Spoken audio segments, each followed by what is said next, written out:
ಕಳೆದ ಮಂಗಳವಾರ ಅಂದ್ರೆ ಇವತ್ತಿಗೆ ಸರಿಯಾಗಿ ಒಂದು ವಾರಕ್ಕೆ ಮುಂಚಿನ ಸ್ಟೋರಿಯನ್ನ ನಾವು ಗಮನಿಸಿದಾಗ ಚಾಲೆಂಜಿಂಗ್ ಸ್ಟಾರ್ ಡಿ ಬಾಸ್ ಅಂತ ಹೇಳಿ ಜನರ ಮುಂದೆ ಸಮಾಜದ ಮುಂದೆ ನಿಂತಿದ್ದ ವ್ಯಕ್ತಿ ಒಂದೇ ವಾರ ಕಳೆಯೋದ್ರ ಒಳಗೆ ಸಮಾಜದ ಮುಂದೆ ಪರ್ಟಿಕ್ಯುಲರ್ ಆಗಿ ಸಮಾಜ ಅಂತ ಹೇಳ್ತಿದ್ದೀನಿ ಸಮಾಜದ ಮುಂದೆ ಹ್ಯಾಬಿಚುವಲ್ ಅಫೆಂಡರ್ ಅಂದ್ರೆ ಪದೇ ಕ್ರೈಮ್ ಆಕ್ಟಿವಿಟಿಯಲ್ಲಿ ಹೆಸರನ್ನ ತಳುಕು ಹಾಕಿಸಿಕೊಳ್ಳುವ ವ್ಯಕ್ತಿಯಾಗಿ ನಿಂತಿದ್ದಾರೆ. ಅಲ್ಲಿಗೆ ಬ್ರ್ಯಾಂಡ್ ಡಿ ಬಾಸ್ ಅನ್ನೋದ್ರ ಕಳೆ ಕುಂದು ಹೋಯ್ತಾ. ಬಣ್ಣದ ಬದುಕಿನಲ್ಲಿ ದರ್ಶನ್ ಅವರ ಜರ್ನಿ ದಿ ಎಂಡ್ ಅನ್ನೋ ಹಂತಕ್ಕೆ ಬಂದು ಹೋಯ್ತಾ. ಸಿಲುಕಾಕೊಂಡಿರೋ ಅತ್ಯಂತ ಗಂಭೀರವಾದ ಪ್ರಕರಣದಲ್ಲಿ ಆಚೆ ಬರೋದು ಕಷ್ಟ ಅನ್ನೋ ಪರಿಸ್ಥಿತಿಯಲ್ಲಿ ಈ ಪ್ರಕರಣದಲ್ಲಿ ಆರೋಪಿ ಇರೋನು ಅಪರಾಧಿ ಅಂತ ಸಾಬೀತಾಗೋದ್ರೆ ಗಲ್ಲ ಜೀವಾವಧಿನ ದರ್ಶನ್ ಅವರ ಮುಂದಿನ ಬದುಕು ಯಾವ ಕಡೆ ಅನ್ನೋ ಪ್ರಶ್ನೆಗಳು ಕೂಡ ಉದ್ಭವ ಆಗಿದೆ. ದಿನಗಳೆದಂತೆ ಯಾವ ರೀತಿ ಪೊಲೀಸರ ತನಿಖೆ ಶಾರ್ಪ್ ಆಗಿ ಮುಂದೆ ಸಾಗ್ತಾ ಇದೆಯೋ ಅಷ್ಟೇ ವಿರೋಧವಾದ ದಿಕ್ಕಿನಲ್ಲಿ ಸಾಗ್ತಾ ಇದೆ ದರ್ಶನ್ ಅನ್ನೋ ಒಬ್ಬ ನಟನ ಒಬ್ಬ ಸೆಲೆಬ್ರಿಟಿಯ ಅಭಿಮಾನಿಗಳ ಪಾಲಿನ ಡಿ ಬಾಸ್ನ ಜೀವನಯಾನ. ಎಲ್ಲಿಗೆ ಬಂದು ನಿಂತಿದೆ ದರ್ಶನ್ ಅವರ ಈ ಸೆಲೆಬ್ರಿಟಿ ಸ್ಟೇಟಸ್, ಎಲ್ಲಿಗೆ ಬಂದು ನಿಂತಿದೆ ಕಾನೂನಾತ್ಮಕ ತನಿಖೆ ಪ್ರಕ್ರಿಯೆ, ಇದೆಲ್ಲದರ ಬಗ್ಗೆ ಇವತ್ತಿನ ಮಹಾಭಾರತ ಚರ್ಚೆಯನ್ನು ಪ್ರಾರಂಭ ಮಾಡಲಿಕ್ಕೆ ಮುಂಚೆ ಈ ಕ್ಷಣದ ಒಂದು ಬ್ರೇಕಿಂಗ್ ಅಪ್ಡೇಟ್ ಕಡೆ ಗಮನ ಕೊಡೋಣ. ಒಂದು ಕೇಸ್ 108 ಲಾಸ್. ಮುಂದೇನಾಗ್ತಿದೆ? ಸೆಲೆಬ್ರಿಟಿ ಅಂತ ಹೇಳಿ ಕರೆಸ್ಕೊಳ್ತಾ ಇದ್ದ ಅಭಿಮಾನಿಗಳ ಪಾಲಿನ ಡಿ ಬಾಸ್ನ ಜೀವನ. ದರ್ಶನ್ ವಿರುದ್ಧ ತಿರುಗಿ ಬೀಳುತ್ತಾ ಸ್ಯಾಂಡಲ್ವುಡ್. ಇಲ್ಲಿವರೆಗೂ ಮೌನ, ಈಗ ಒಬ್ಬೊಬ್ಬರೇ ಪ್ರತಿಕ್ರಿಯೆ. ಕೇವಲ ಪ್ರತಿಕ್ರಿಯೆಗೆ ನಿಂತು ಹೋಗುತ್ತಾ ಅಥವಾ ಕ್ರಮಕ್ಕೆ ಮುಂದಾಗುತ್ತಾ ಚಿತ್ರೋದ್ಯಮ. ಒಂದು ಹತ್ಯೆ ಪ್ರಕರಣದ ಬೆನ್ನಲ್ಲೇ ಸಾಲು ಆರೋಪಗಳು. ಹಿಂದಾಗಿದ್ದ ಎಷ್ಟೋ ಪ್ರಕರಣಗಳು ಮರುಜೀವ ಪಡೆದುಕೊಳ್ತಾ ಇದೆ, ಹೊಸ ಧ್ವನಿಯನ್ನ ಪಡೆದುಕೊಳ್ತಾ ಇದೆ. ಇದೆಲ್ಲ ಗಮನಿಸ್ತಿದ್ದಾಗ ಒಂದು ಮರ್ಡರ್ ಪ್ರಕರಣದಲ್ಲಿ ಸಿಲುಕಾಕೊಂಡ ದರ್ಶನ್ ಅವರ ನಡಿ ಈಗ ಶುರು ಮಾಡೋಣ. ಕೇಸರಿಯಿಂದ ಮನೋಲ್ಲಾಸ ಮನಸ್ಸು ಮತ್ತೇರಿ ಕುಣಿದಾಡಿದೆ ನೋಡು, ಮನಸ್ಸು ಮತ್ತೇರಿ ಕುಣಿದಾಡಿದೆ ನೋಡು. ಕ್ಷಣ ಕ್ಷಣವೂ ಆಚರಿಸಿ ಕೇಸರಿ ಹಬ್ಬ. ವಿಮಲ್ ಬಾಯಲ್ಲಿ ಹೇಳಿ ಕೇಸರಿ. ಮುಂದಿರುವ ಸಾಲು ಸವಾಲುಗಳು ಹಿಂದಿದ್ದ ಸೆಲೆಬ್ರಿಟಿ ಸ್ಟೇಟಸ್ ಅನ್ನ ಮುಂದುವರಿಸಿಕೊಂಡು ಹೋಗೋದು ಅಷ್ಟು ಸುಲಭ ಅಲ್ಲ ಅನ್ನೋ ಹಂತಕ್ಕಂತೂ ತಂದು ನಿಲ್ಲಿಸಿದೆ. ಇವತ್ತು ವಿಶೇಷವಾಗಿ 2 ಪ್ರತಿಕ್ರಿಯೆಗಳು. ಒಂದು ಭಾಮಾ ಹರೀಶ್ ಅವರನ್ನ ನಮ್ಮ ಪೊಲಿಟಿಕಲ್ ಬ್ಯೂರೋ ಹೆಡ್ ವಿಜಯ್ ಮಾತನಾಡಿಸಿದ್ರು. ಆ ಸಂದರ್ಭದಲ್ಲಿ ಮತ್ತೊಂದು ವಿವಾದ. ಯಾವಾಗ ಅದು ದರ್ಶನ್ ಅವರ ಕೆರಿಯರ್ ಬಿಗಿನಿಂಗ್ ಅಂದ್ರೆ ಶುರು ಹಂತದಲ್ಲಿ ಕರಿಯ ಪಿಕ್ಚರ್ ಮಾಡ್ತಿದ್ದಾಗ ಪ್ರೇಮ್ ಅವ್ರ ಜೊತೆಲೂ ಜಗಳ ಅಂತೆ. ಇಷ್ಟಕ್ಕೆ ನಿಲ್ಲಿಲ್ಲ. ಉಮಾಪತಿ ತಗಡು ವಾರ್, ಅನ್ಫೇಮಸ್ ತಗಡು ವಾರ್. ಉಮಾಪತಿ ಹಾಗೆ ದರ್ಶನ್ ಅವ್ರ ನಡುವೆ ಇವತ್ತು ಉಮಾಪತಿ ಅವ್ರು ಯಾಕೆ ಮಾಡಿದ್ರು? ಇವರೊಬ್ರು ಇಲ್ಲ ಹೋದ್ರೆ ಸ್ಯಾಂಡಲ್ವುಡ್ ಏನು ಅನಾಥ ಆಗಲ್ಲ ಅಂತ ಹೇಳಿ ಇಬ್ಬರ ಹೇಳಿಕೆ ಗಮನಿಸಿ ನಂತರದಲ್ಲಿ ಚರ್ಚೆ.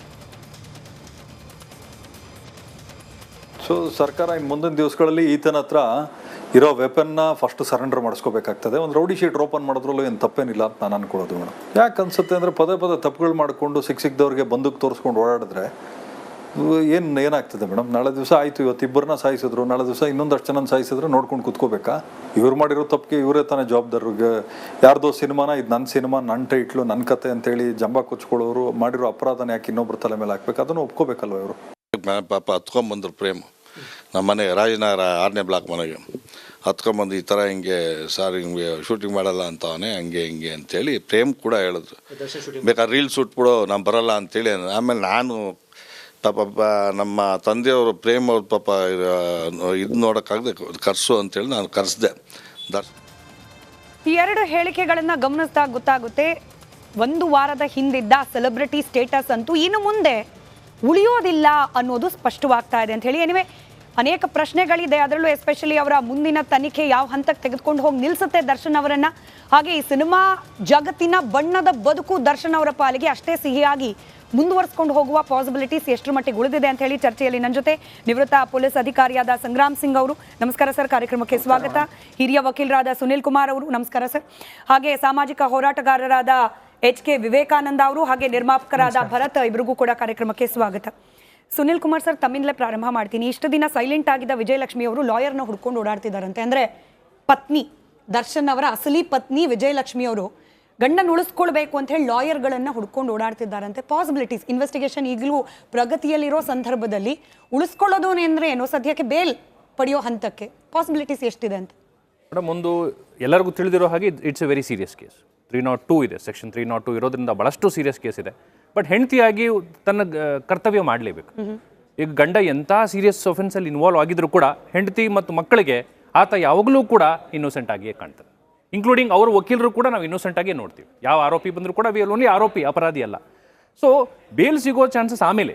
ಈಗ ಇನ್ನು ತನಿಖಾ ಹಂತದಲ್ಲಿದೆ. It is only under the investigation. ಪೊಲೀಸರು ಸುದೀರ್ಘವಾದಂಥ ತನಿಖೆ ಮಾಡ್ತಿದ್ದಾರೆ. ಚಾರ್ಜ್ ಶೀಟ್ವರೆಗೂ ಎಷ್ಟೋ ಮಾಹಿತಿಗಳನ್ನ ಈಗಿನ ಅವರು ರಿಲೀಸ್ ಮಾಡ್ತಿಲ್ಲ. ಬಿಕಾಸ್ ಅದರಿಂದ ಮತ್ತೆ ಆರೋಪಿಗಳು ಹುಷಾರಾಗ್ತಾರೆ, ಕೆಲವು ಎವಿಡೆನ್ಸ್ಗಳನ್ನ ಡಿಸ್ಟ್ರಾಯ್ ಮಾಡ್ತಾರೆ ಮತ್ತು ಕೆಲವು ಆರೋಪಿಗಳು ತಪ್ಪಿಸ್ಕೊಂಡು ಓಡೋಗ್ತಾರೆ ಅಂತ ಹೇಳಿ ಯಾವುದನ್ನು ರಿಲೀಸ್ ಮಾಡ್ತಿಲ್ಲ. ಚಾರ್ಜ್ ಶೀಟ್ವರೆಗೂ we have to wait and see. Charge ಶೀಟ್ನಲ್ಲಿ ಫಾರ್ ಎಕ್ಸಾಂಪಲ್ ದರ್ಶನ್ ಅವ್ರ ಮೇಲೆ ಒಂದು ಪಕ್ಷ 302 ಹಾಕ್ತಾರಾ, ಇಲ್ಲ ಅಂದ್ರೆ 304 for example culpable homicide not amounting to murder. Because in case ನಾನು ಹೇಳ್ತಿರೋದು we do not know that sir possibility. ಯಾಕೆ 304 what it says is there may not be an intention ಇಲ್ಲ ನನಗೆ, ಬಟ್ ನಾಲೆಜ್ ಇತ್ತು. ಏನು ಅವ್ನು ಕರೆದು ಬುದ್ಧಿ ಹೇಳಲಿಕ್ಕೆ ಕರೆದ್ವಿ, ಒಂದೆರಡು ಹೊಡೆದಿದ್ದೀವಿ, ಬಟ್ ಸಾಯಿಸೋ ಉದ್ದೇಶ ಇಲ್ಲದೆ ಇದ್ದಾಗ ಎಲ್ಲರೂ ಸೇರಿ ಹೊಡೆದಾಗ ಈಗ ಆಗಿದೆ ಅಂತ ಹೇಳಿ ಮೇ ಬಿ ಇಂಟೆನ್ಷನ್ ಇಲ್ಲ ಅಂದಾಗ it will fall down to 304.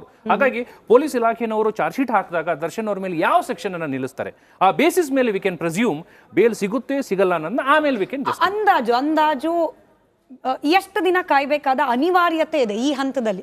At least 90 days ಅನ್ನ ಟೈಮ್ ಅನ್ನು ಕೊಡ್ತಾರೆ. The CRPC defines 90 days for the police officer to file the charge sheet. 90 days ಕೊಡ್ತಾರೆ. ಫರ್ದರ್ ಬೇಕು ಅಂದ್ರೆ ಎಕ್ಸ್ಟೆನ್ಷನ್ ಅನ್ನ ನ್ಯಾಯಾಧೀಶರ ಪರ್ಮಿಷನ್ ತಗೊಂಡು ಎಕ್ಸ್ಟೆನ್ಷನ್ ತಗೊಂಡು ಚಾರ್ಜ್ ಶೀಟ್ ಆಗೋವರೆಗೂ ಅಂತೂ ಆಚೆ ಬರೋ ಚಾರ್ಜ್ ಶೀಟ್ ಆಗೋವರೆಗೂ ಅಂತೂ ಇಂಪಾಸಿಬಲ್. ಸಂಗ್ರಾಮ್ ಸಿಂಗ್ ಸರ್, ಅತ್ಯಂತ ಬರ್ಬರವಾಗಿ ಹತ್ಯೆ ಮಾಡಲಾಗಿದೆ ಅನ್ನೋ ಆರೋಪ ಇದೆ ಈಗ ಸದ್ಯಕ್ಕೆ ದರ್ಶನ್ ಅಂಡ್ ಗ್ಯಾಂಗ್ ಮೇಲೆ. ಈ ರೀತಿಯ ಮರ್ಡರ್ ಕೇಸ್ಗಳಲ್ಲಿ ಸಾಮಾನ್ಯ ಜನರ ಗಮನ ಏನಿರುತ್ತೆ, ಪ್ರೂವ್ ಆದರೆ ಅಪರಾಧ ಅನ್ನೋದು ಜೀವಾವಧಿ ಇಲ್ಲ ಗಲ್ ಶಿಕ್ಷೆ, ಅಥವಾ ಏನೂ ಮಾಡೇ ಇಲ್ಲ ಅಂತ ಆಗ್ಬಿಟ್ರೆ ಆಚೆ ಬಂದ್ಬಿಡ್ತಾರಾ ಅಂತ ಹೇಳಿ. ದರ್ಶನ್ ಅವರ ಕೇಸನ್ನು ನೀವು ಬಹಳ ಕ್ಲೋಸ್ಲಿ ಅಬ್ಸರ್ವ್ ಮಾಡ್ತಿದ್ದೀರಿ. ಏನಾಗಬಹುದು ಇದರಲ್ಲಿ? ಗಲ್ಲು ಅಥವಾ ಜೀವಾವಧಿ ಅಷ್ಟು ಸೀರಿಯಸ್ ಆಗಿ ಇದೆಯಾ ದರ್ಶನ್ ಅವ್ರ ವಿರುದ್ಧ, ಅಥವಾ ಬೇಲ್ ತಗೊಂಡು ಆಚೆ ಬರೋಷ್ಟು ನಿರಾಳವಾಗಿ ಇರಬಹುದಾ ಅವರು ಅಂತ? ಏನು ಮೇಡಮ್, ಬೇಲ್ ಅಂತ ಹೇಳಿದ್ರೆ ಏನಿದು ಕಸ ಗುಡಿಸೋ ಕೆಲಸ ಆಗುತ್ತಾ? ನೋ ಇಟ್ಸ್ ಸಾಹೇಬ್ರು ಹೇಳಿದ್ರು ಈಗ ಅವರು ಇಟ್ಸ್ 90 days ಅಂತ ಹೇಳಿದ್ರೆ, because IPC and CRPC has been renewed from June 1st, whereas the limitation for the investigation of the police officer goes up to 60 days only. 60 ದಿವಸ ಅಷ್ಟೇ. ಅಷ್ಟರಲ್ಲಿ ಆಗಿದ ತಕ್ಷಣ the has to file this thing final report under section 173 clause 1 ಅಲ್ಲೇ ಹಾಕಬೇಕಾಗುತ್ತೆ. ಅದು ಹಾಕದೇ ಇದ್ರೆ the next day he will the accuse gets the bail. ಅದರಿಂದ ಏನಾಗುತ್ತೆ, 60 days ಒಳಗಡೆ ಅವರು ಏನು ಒನ್ ಡೇ ಇದ್ದಂಗೆ ಅವರು file the charge sheet. But particularly ಇದರಲ್ಲಿ ಏನಾಗಿದೆ, there are two major offences here that those two offences has been leading to the life imprisonment or death. One is the kidnapping for the purpose of this thing murder. Number 2 is the murder. These two has been combined by the A1 accused Darshan.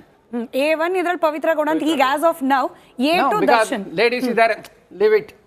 ಅವ್ರಿಗೆ bale ಸಿಕ್ಕಿದ್ರೆ ಹೋಗ್ತಾರೆ, ಹೋಗ್ಲಿ ಪಾಪ, ladies ಇದ್ದಾರೆ. But ಹೆಂಗೆ sir ಕಾನೂನಿನ ಮುಂದೆ ಆರೋಪಿ ಅಂತ ನಿಂತ ಮೇಲೆ ಮಹಿಳೆ ಪುರುಷ ಹಿಂಗ್ ವ್ಯತ್ಯಾಸಗಳು ಗೊತ್ತಾಗುತ್ತೆ ಮೇಡಮ್. ಈಗ ಪವಿತ್ರ ಗೌಡ ಮೇಲೆ ಎಷ್ಟು ಸೀರಿಯಸ್ ಆಗಿ ಕೇಸ್, ಎಕ್ಸೆಪ್ಟ್ ಅವಳೇನ್ ಮಾಡ್ತಾಳೆ, ಇವನಿಗೆ ಆ ಸ್ವಾಮಿಗೆ ಚಪ್ಪಲಿನಲ್ಲಿ ಹೊಡಿತಾಳೆ. ಹೋಳಿ ಮಗನೇ, ನನ್ಗೆಲ್ಲ ಇದು ಕಳಿಸ್ತೀನೋ ಅಂತ ಹೇಳಿದೆ, ಅವಳು ಚಪ್ಪಲಿನಲ್ಲಿ ಹೊಡಿತಾಳೆ.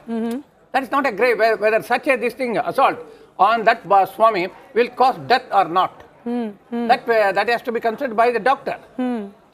ಸೊ ಇವಾಗ ದರ್ಶನ್ ಅವ್ರ ಮೇಲೆ ಕೇಳೋಕ್ ಸಿಕ್ಕಿರೋ ಆರೋಪ ರುಜುವಾತ್ ಆದ್ರೆ ಗಲ್ಲು ಇಲ್ಲ ಜೀವಾವಧಿ. ಹೌದು, ಜೀವಾವಧಿ, because this is the kidnapping for the purpose of murder. 363 right with 302 right with 123 breach and subsequent sections ಇರೋದ್ರಿಂದ ಅದೇನಾಗುತ್ತೆ, ಈಗ ದರ್ಶನಿಗೆ ಆಸ್ ಇಫ್ ನಾವು ನೋಡಬೇಕು ಅಂತ ಹೇಳಿದ್ರೆ ಕಿಡ್ನಾಪಿಂಗ್ ಇದೆ for the purpose of murder. It's a major section, not just like 302 ಅನ್ನೇನು. ಈಗ ಅದರಲ್ಲಿ ಕಂಬೈನ್ ಆಗಿದೆ, 302 ಆಗಿ ಕಂಬೈನ್ ಆಗಿದೆ. So that death goes up to 14 years or to this thing. ಇದರಲ್ಲಿ ಏನಾಗಿದೆ ಅಂತ ಹೇಳಿದ್ರೆ, ಹೌದು ಕನ್ವಿಕ್ಷನ್ ಆಗ್ಬೋದು and he may go for jail. ಸರ್ಕಾರಿ ಖಾನಾ ಜೈಲ್ ಕಾ ಸೋನಾ ಅಂತ ಹೇಳಿದ್ರೆ ಆಗುತ್ತೆ. ಆಯಿತು, ಹೋಗ್ಲಿ ಬಿಡಿ ಒಂದೆಷ್ಟು ದಿವಸ. ಆಮೇಲಕ್ಕೆ ಫಾರ್ ಎಕ್ಸಾಂಪಲ್ ರಾಮ್ ಅನ್ ರಹೀಮ್ ಅಂತ ಹೇಳಿದೆ, ನೀವು ಒಂದು ಕೇಸ್ ಕೇಳಿರ್ಬೋದು. ಇದರಲ್ಲಿ ಡೆಲ್ಲಿನಲ್ಲಾಗಿದೆ, ಯಾವುದು ಸಿಂಗರು. ಅವನೇನು ಮಾಡಿದ್ದಾನೆ, ಜೈಲಿಗೆ ಹೋಗಿದ ತಕ್ಷಣ he came on a parole for 70 days. ಅದು ನಮ್ಮ ಇದರಲ್ಲಿ ದರ್ಶನ್ ಕೇಸಲ್ಲೂ ಹೇಳೋಕ್ಕಾಗಲ್ಲ, because he is an actor for one more than 7 crores. Public ಅವ್ನಿಗೆ ಲೈಕ್ ಮಾಡ್ತಾರೆ. ಹೌದು, ಹೌದಾ? ಹಾಡು ಹೇಳ್ತಾನೆ, ಇದು ಮಾಡ್ತಾನೆ, ಡ್ಯಾನ್ಸ್ ಮಾಡ್ತಾನೆ, ಆಕ್ಟಿಂಗ್ ಎಲ್ಲ ಮಾಡ್ತಾರೆ. ಅವನ ಅದರಲ್ಲಿ ಪೆರೋಲ್ ಕೇಳ್ಬೋದು. ಹೌದು, ನಂದು ನೆಕ್ಸ್ಟ್ ಸೀಕ್ವೆನ್ಸ್ ಆಫ್ ಇದಿದೆ, ನಂದು I should be release on parole for the purpose of completing the shooting.